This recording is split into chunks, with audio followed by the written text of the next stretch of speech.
J'ai adoré Melbourne. Je me suis dit directement, ça, je sais, cette ville-là, je vais y rester, je vais plus bouger. Vous n'avez pas le droit de punir un enfant, non? Non, Non? interdit en Australie. Interdit en Australie, ok. Et considère ça comme une humiliation. Est-ce que tu as des conseils à donner? Juste la motivation.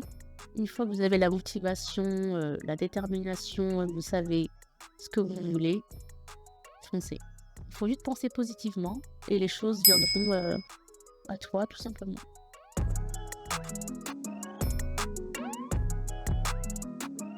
Raïma, bienvenue aujourd'hui avec nous. Merci. Merci d'avoir accepté de partager ton histoire en Australie avec nous. Donc, pour vous expliquer un peu, Raïma est venue nous voir à Stage Destination en 2017.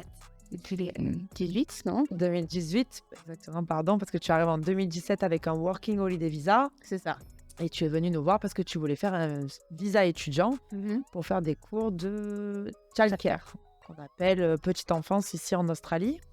Voilà, donc Raïma avait besoin d'aide pour trouver une école et pour l'aider pour appliquer pour son visa. Donc c'est comme ça qu'on a pu la rencontrer et puis la suivre tout au long de son parcours. Et c'est pour ça aujourd'hui, on va raconter un peu ton histoire et essayer de voir comment tu peux nous donner des informations sur ton industrie, des tips, quelles sont un peu les évolutions de carrière, les salaires, ton investissement et ta vie en Australie. Donc, étant passé d'un Working Holiday Visa à un Student Visa, un Graduate Visa et peut-être après un sponsor aussi. Voilà, donc c'est un peu le but aujourd'hui de cette interview. Donc, merci encore d'être là et d'avoir accepté de te poser des questions. Alors, raconte-nous un peu ton parcours en Australie. Comment tu es arrivée ici et dans quelles circonstances? Alors, je suis arrivée en janvier 2017. Je suis arrivée en tant que fille au pair. J'ai atterri à Sydney. J'étais pas à Melbourne avant. Juste pour une période de 1 mois. Et ensuite, j'ai visité un peu Sydney, fait autre chose pendant 1 mois et demi. Donc, j'ai fait à peu près 2 mois et demi à Sydney. Et Comment tu as trouvé ta famille d'accueil au pair? Quand j'étais en France ou quand tu es venue? J'étais en France et c'est via un site qui s'appelle Au Pair World, Ok. qui est pas mal d'ailleurs si vous voulez trouver une famille avant de venir en Australie. Au Pair World, ça peut aider. Et ensuite, je suis venue à Melbourne vers mars ou avril. Et là, j'ai adoré. J'ai adoré Melbourne. Je me suis dit directement, ça, je sais, cette ville-là, je vais y rester, je vais plus bouger. Ouais. Bah, c'est vrai que c'est bien. Melbourne, on s'y sent j'adore. bien. Moi aussi, j'ai fait C'est pareil génial. que toi. Je suis arrivée en premier à Sydney. J'ai vécu 6 mois à Sydney. Et c'est vrai que la vie à Melbourne, c'est un peu plus le style européen, communautaire. Ouais, et c'est génial. On se sent tellement bien à Melbourne. Alors, on ne veut plus la quitter. D'accord. Donc, du coup, ça fait combien de temps maintenant que tu es à Melbourne? Ça fait 5 ans. L'année prochaine, janvier, je vais enchaîner ma 6e année. Working Holiday Visa, au pair, à Sydney. Tu es descendu à Melbourne, coup de foudre à Melbourne. Tu as décidé de t'installer ici. Qu'est-ce que tu as fait un peu pour la curiosité comme job sur ton Working Holiday Visa? J'aime bien découvrir plusieurs jobs. Donc, j'ai fait trafic contrôleur. Ah, avec le panneau? Panneau stop slow, ouais. Alors, ça peut être bien ça, non? Ça paye super bien, mais ça peut être super long et un peu ennuyant parce que si on est sur des routes qui sont un peu calmes. Mais c'est super intéressant à faire. Je me suis éclatée. C'est un métier qui consiste à contrôler la circulation sur les routes où il y a des travaux. Ça, c'est beaucoup. Il y a beaucoup de femmes qui le font et beaucoup de Working Les Holiday femmes Visa. font ça, oui. Donc, j'ai dû passer deux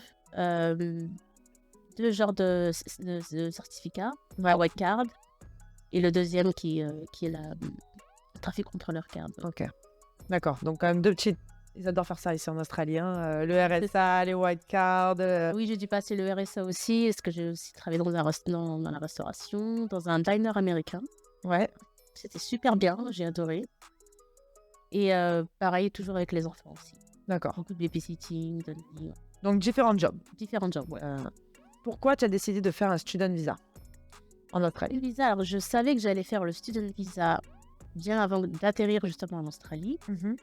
Le childcare, parce que c'est mon domaine un peu en France. J'ai fait des études de carrière sanitaire et sociale, donc c'est prendre soin de l'enfant, Le développement. développement de l'enfant et tout ça. Et je me suis dit, pourquoi pas le faire en Australie? Je savais que c'était un des métiers les plus demandés en Australie. Ouais, ici, c'est en demande. Hein. Et c'est Waouh. beaucoup en demande, c'est beaucoup demandé. Et je me suis dit, pourquoi pas, par la suite, si ça peut me donner accès à une carrière ou pourquoi pas rester ici si tout se passe bien ici pour moi. Bien sûr. Oui, parce que c'est vrai que Childhood Care and Education, qu'on appelle ici, ça peut être éligible pour la permanent residency en Australie. Je pense que c'était une des raisons aussi pourquoi on s'est dit, OK, on regroupe tout dans le paquet, ça reprend un petit peu c'est parfait, ton domaine. C'est mon domaine, donc ça peut me permet de rester, pourquoi pas. Alors, tes études, parlons un peu de tes études. Tu as fait des études, c'est 2 ans? Parle-nous un peu. En Australie, Ouais. c'est 2 ans. Alors, la première année, c'est le Certificate 3. Et la deuxième année, c'est le diplôme. Le diplôme qui nous permet d'être room leader. Room leader. Room leader, d'être le room leader, c'est la responsabilité, c'est être responsable de la classe, en fait, où qu'on est, diriger le staff et aussi être programmer le déroulement de la journée par rapport aux activités, aux enfants. Ouais. Donc, c'est un peu busy à faire. Plus de responsabilité. Voilà, plus de responsabilité, D'accord. c'est ça. Ok, super. On va voir les évolutions de carrière juste après. On va en revenir sur ce point-là. Mais du coup, pour passer un peu entre ta transition entre la France et ici en Australie, alors tu viens de nous dire que tu étais dans le social avant. Est-ce que tu peux nous dire un peu plus ce que tu faisais en France et quelle étude tu avais fait? Oui, alors 2 ans de carrière sanitaire et sociale. J'ai fait plusieurs stages, pareil, dans les écoles, dans les crèches. Après ça, j'ai enchaîné avec un bac technologique, ST2S, qui veut dire Sciences et technologies de la santé et du social. Ouais. Juste ça à sortir. Et ensuite, je suis partie en LEA. Ouais. J'ai fait la fac de langue étrangère appliquée à l'université de Nantes. Ouais. Ce qui est marrant, c'est que j'ai fait juste la première année parce qu'il y avait 3 langues à étudier, donc j'ai fait français, anglais et arabe. Ouais. Et je me noyais complètement dans l'anglais. Pour moi, le niveau universitaire anglais, pour moi, c'était super dur. Je m'en sortais pas, je comprenais pas, donc ça m'a un peu démotivée. Ouais, J'ai arrêté la LEA juste à cause de l'anglais. À cause de l'anglais. Juste à cause de l'anglais. Et là, me voilà en Australie parlant couramment anglais. Un bon accent. À la fois, je t'ai entendu parler anglais. Bon, là, c'est dans l'éducation. Donc, c'est vrai que, comme quoi, des fois, on s'attend pas à faire certaines choses avant qu'on quitte la France. Et puis, C'est ça. et puis voilà. Ouais, je sais, dans le même cas, je ne parlais pas anglais. Je suis arrivée ici non plus. Mais bon, tu vois, je corrige des lettres pour l'immigration et tout ça. Ah, ok, oh, génial. Donc, ouais, comme quoi, tout est possible en Australie. Pourquoi tu as décidé d'étudier childcare? C'est parce que est-ce que tu as trouvé des ressemblances avec la France avant ou est-ce que tu étais inspirée particulièrement? Je suis juste inspirée par les enfants, m'occuper d'eux, de leur éducation, de leur bon déroulement intellectuel, physique, social, psychologique. J'adore, tout simplement. Super. Alors, pour les personnes qui sont intéressées travailler dans ce secteur et faire ce métier, qu'est-ce que tu pourrais apporter comme information? À quoi ressemblent tes journées? Mais les journées sont plutôt super busy. Ouais. Dans les childcare, les kindergarten. J'imagine. Déjà, les enfants, tu dois courir de partout. Ça dépend. Les plus grands, ça va quand ils sont entre 4 et 5 ans. Ouais. Ils sont plus autonomes. Donc, ils sont facilement gérables. Les plus petits, oui, donc il faut les accompagner dans chaque tâche quotidienne pour les repas, les goûters, les collations du matin et de l'après-midi. Être strict. Alors, comment ils sont? Parce que j'ai entendu dire qu'ici en Australie, ils sont quand même assez laid-back. Ils ne corrigent pas trop. Ouais. Alors, est-ce que tu peux nous en dire un peu plus? Parce que toi, tu as eu la chance d'avoir l'expérience et en France et ici. Qu'est-ce que c'est le choc de culture ou les choses qui sont un peu différentes? C'est l'éducation des enfants. En France, c'est super strict. On est très à cheval sur la politesse. Dire bonjour, dire merci, au revoir, être poli, écouter, ne pas crier, tout ce genre de choses. Ouais. En Australie, ils sont plus relax sur ça. Eux, c'est plus, oh, il faut laisser l'enfant s'exprimer. Mais bon, à force de laisser l'enfant s'exprimer, il n'y a pas beaucoup de limites qui sont données. Et c'est là que l'enfant est difficilement gérable.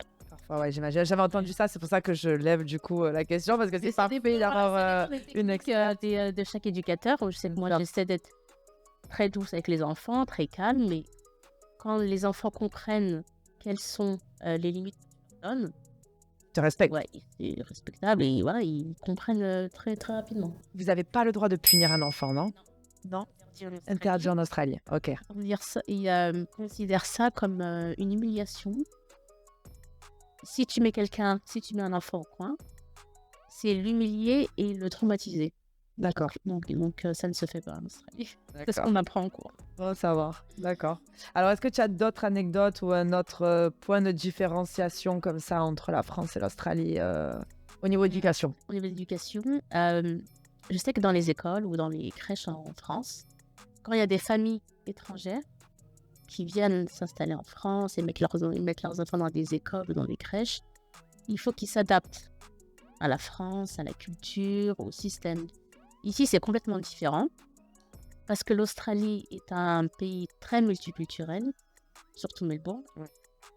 C'est l'Australie qui va s'adapter aux cultures des familles. C'est-à-dire que quand il y a un enfant qui vient d'arriver en Australie, le childcare, il va poser plein de questions à la famille. Il va dire, alors, quelles sont vos cultures, quelles sont vos habitudes que vous faites à la maison ou dans votre pays d'origine, pour que l'enfant se sente à l'aise le premier jour dans le childcare. Parce un enfant, quand il arrive dans un endroit qu'il ne connaît pas, bien sûr, il va être stressé, il va pleurer, je veux mon maman, je veux mon papa. Ils vont faire tout pour en sorte que l'enfant se sente à l'aise, comme si qu'il était chez lui. D'accord. C'est ça. Donc ça, c'est beau. Ouais. C'est l'avantage en Australie, où on parlait de ça dans la vidéo juste avant. L'avantage en Australie, c'est le multiculturalisme. Et c'est vrai que toutes les religions, tout le monde en fait vivent très bien ensemble et tout le monde se respecte. Ce qui est un gros avantage, que je pense que j'ai 2 enfants, donc du coup j'en ai encore un qui est en childcare center, en garderie. Et j'ai vu la dernière fois qu'ils organisaient, même dans l'école de ma fille d'ailleurs, qui a 6 ans, une Diwali qui est une fête indienne. Et également, là, c'est la période de Hanouka, parce qu'on est en décembre aussi. Donc, ils intègrent les enfants dans ce genre d'événements pour qu'ils puissent avoir des connaissances sur les autres cultures aussi, c'est ça? En fait, toutes les fêtes religieuses. Ah, ça c'est bon. Toutes les fêtes religieuses, nous les fêtons dans les childcare et les kindergarten pour apprendre aux enfants le respect et découvrir les cultures et respecter les cultures des autres enfants. Et ça, je trouve ça incroyable. Génial. Incroyable. Donc sur ça aussi, ils t'apprennent dès l'école. Donc toi qui as étudié, qui as fait ton certificat de 3 et ton diplôme, c'est quelque chose qui vraiment t'apprennent depuis le moment où tu étudies, quoi. C'est ça, les profs insistent beaucoup sur ça. Le respect des origines, des religions, des opinions des autres. Vraiment, on dit ici, ce qu'il nous faut comprendre, c'est qu'en Australie, il faut accepter tout le monde et respecter tout le monde. C'est top. Bah, ça c'est super. Nous devrions prendre un exemple en France. Bon, super.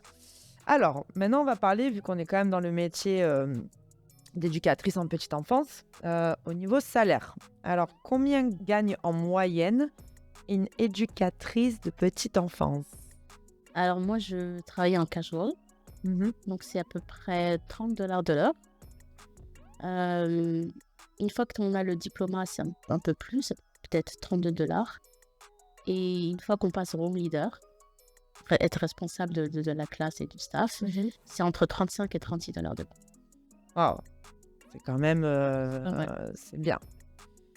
Ok, et après, au niveau évolution, qu'est-ce qu'il y a après room leader? Parce qu'après, je pense que tu dois sûrement manager le centre entier, non? On peut passer à manager center, manager du centre. J'ai quelques amis qui ont continué avec le bachelor degree, la licence. Tout à fait. 3 ans à l'université pour être teacher. D'accord. Donc, et là, qui est encore plus loin. Plus loin, et forcément le salaire. Et c'est vrai, je pense que le salaire, ça doit être quelqu'un. $45 de l'heure. $45 de l'heure. Waouh. Teacher. Teacher en Australie. Bon, c'est ce qui rend l'éducation en Australie plus intéressante, on va dire, parce que moi, j'ai quand même étudié aussi ici et je trouve que les professeurs sont vraiment passionnés, ils sont vraiment là pour t'aider, ils ont vraiment beaucoup de compassion et je pense que forcément, quand tu es heureux, tu es respecté par des étudiants et que tu as le salaire qui va avec, je pense qu'il n'y a pas fumée sans feu. Exactement. Alors, au niveau du respect, est-ce que, puisqu'on est sur ce sujet où c'est quand même un gros sujet tabou en France, le respect des élèves et des jeunes envers leur éducateur. Alors, toi, ils sont plus jeunes, mais ils respectent, ils mettent quand même des limites. Il y a des limites qui sont imposées. Après, pour les élèves qui sont dans le secteur primaire, collège et lycée, jusqu'ici, vu que je connais des professeurs, j'ai jamais entendu d'histoire de mal-respect ou Bien sûr. comme ça. C'est vrai qu'en France, on en entend beaucoup. En France, on entend. Mais ici, jusqu'à présent, j'en ai pas entendu.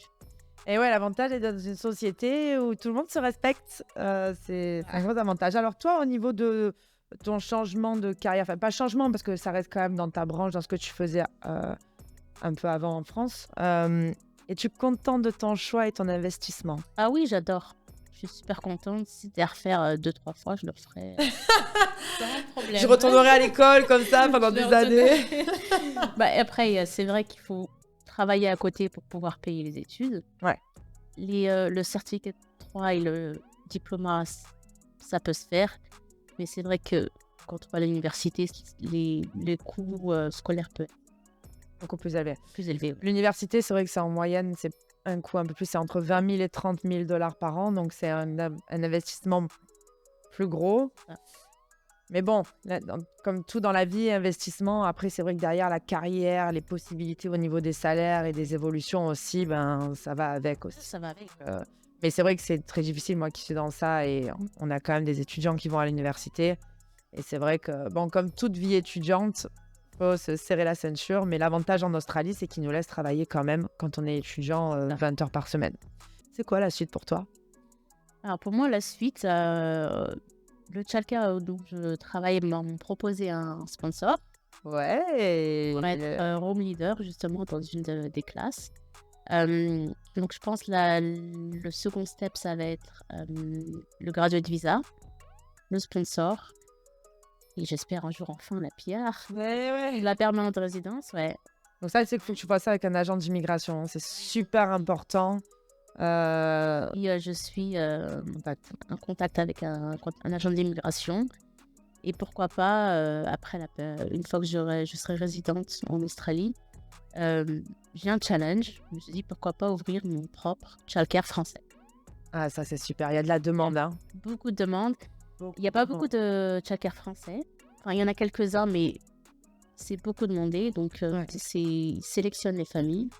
Et voilà, c'est mon projet à l'avenir, ouvrir mon propre childcare. Ouais, c'est un super projet. Parce qu'en fait, il y a quand même une bonne communauté française ici à Melbourne.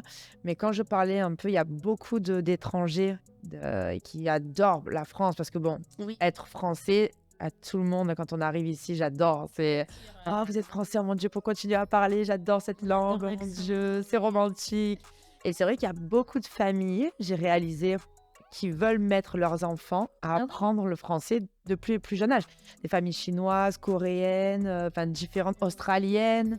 Donc c'est vrai qu'il n'y a pas uniquement des familles françaises dans les écoles françaises. Il y a aussi vraiment beaucoup d'étrangers, juste tout simplement parce qu'ils veulent que leurs enfants parlent français. J'ai connu des parents australiens qui ne parlaient pas un mot français, mais leurs enfants parlaient couramment français. Incroyable. C'est génial, oui. C'est incroyable. Vive la France, le croissant. Ils ont toujours la même réaction que là. Quand tu dis que t'es français. Super. Alors, pour finir un peu avec cette interview, quels conseils pourrais-tu donner à des personnes qui étaient ou qui sont dans ta situation d'avant, qui sont intéressées pour étudier ou travailler en childcare? Est-ce que tu as des conseils à donner? Juste la motivation. Une fois que vous avez la motivation, la détermination, vous savez ce que vous voulez, foncez. Ouais, c'est beau. Voilà. Ça s'applique dans toutes les industries, ceci dit. Toutes les industries. Il faut y aller, il faut foncer, n'ayez pas peur. Tout est possible et surtout en Australie, on a quand même de belles évolutions de carrière. Ouais. Je pense qu'on n'est pas trop dans ce système en France où des fois, il faut vraiment passer par certaines étapes au niveau d'évolution. Ici, je trouve qu'on te donne assez facilement ta chance. Ah oui, assez facilement. Je dirais pas qu'il faut c'est la chance, mais il faut juste penser positivement et les choses viendront à toi, tout simplement.